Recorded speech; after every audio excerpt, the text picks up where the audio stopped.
tight, stay tight. Great power! Great power! Great power! We are the response.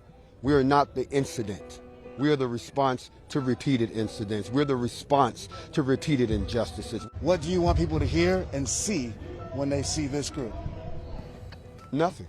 That we're U.S. citizens exercising our constitutional rights, and the color of our skin shouldn't make any difference. As your president, I would work along with anyone. John Fitzgerald Johnson ran for president of the United States during the 2016 election with little success, but he still found a group to lead. A lot of y'all said this happening at the hands of the police. That's right.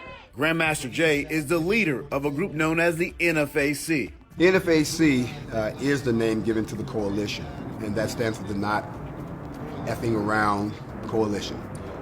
That is a reflection of our attitude, the entire group. We're not effing around anymore with the judicial system that shortchanges us. We're not effing around anymore with the continued abuses within our community and the lack of respect for our men, women, and children.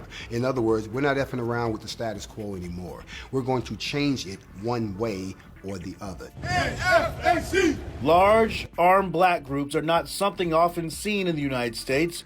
The most well-known, the Black Panther Party for the Self-Defense, was established in 1966, but has since mostly disappeared. As I said before, we're pro-protecting the black community. Started in 2017, the group operates with a top-down structure.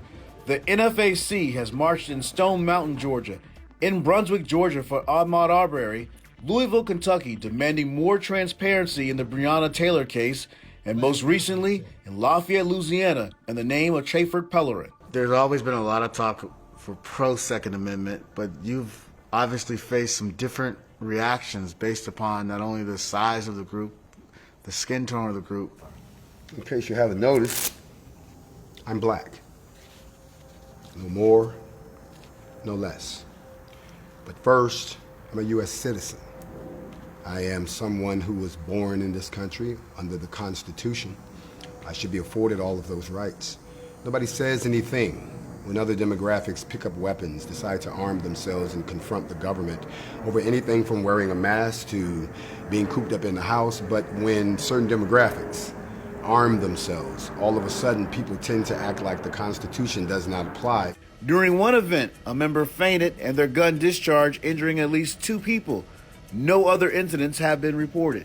The Southern Poverty Law Center, which tracks armed groups, says it's aware of the NFAC, but does not yet have enough data to label the group. But Thomas Makaitis, a professor of history at DePaul University, who writes about violent extremism and groups, believes that the NFAC already stands apart from other armed groups across the country. In one sense, it echoes the Panthers, but I think they're more heavily armed, they're more disciplined. Many of them are Army veteran or military veterans, but so far they've coordinated with the police, they've avoided engaging in violence and so on. And to be perfectly fair, there's not a moral equivalency here. The white militia movement is older, larger, probably more heavily armed, certainly more pervasive, and many more people, and it has been violent.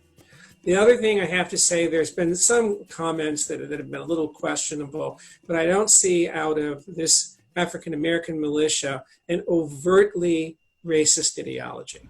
Grandmaster Jay says his group is not looking for confrontation, but in one online video from the Stone Mountain protests, a member from the NFAC challenges white armed groups to show up. Jay declined to directly address details surrounding the video. He says when the NFAC gathers, they work with local law enforcement and city officials to create a buffer between them and any other groups. Members register their guns with the group and submit to several safety checks before marching. Law enforcement officials have told CNN the group has operated within the law during each of their marches. This country was built on guns. This country was built on revolution. This world was built on people revolting against when they can't get justice or the answer. Plenty is unknown about the group. They won't share their membership numbers or much about the group's inner workings. But Grandmaster Jay did tell us NFAC's age requirement dropped from 21 to 18, helping to add new members. This is an exercise in forcing us to work with us, to build something to protect us, to defend us, to educate us. If it works, we get all the credit. If it fails, we have no one to blame but ourselves. It doesn't mean that we hate anyone else. It means that we have got to learn to love ourselves to get this job done.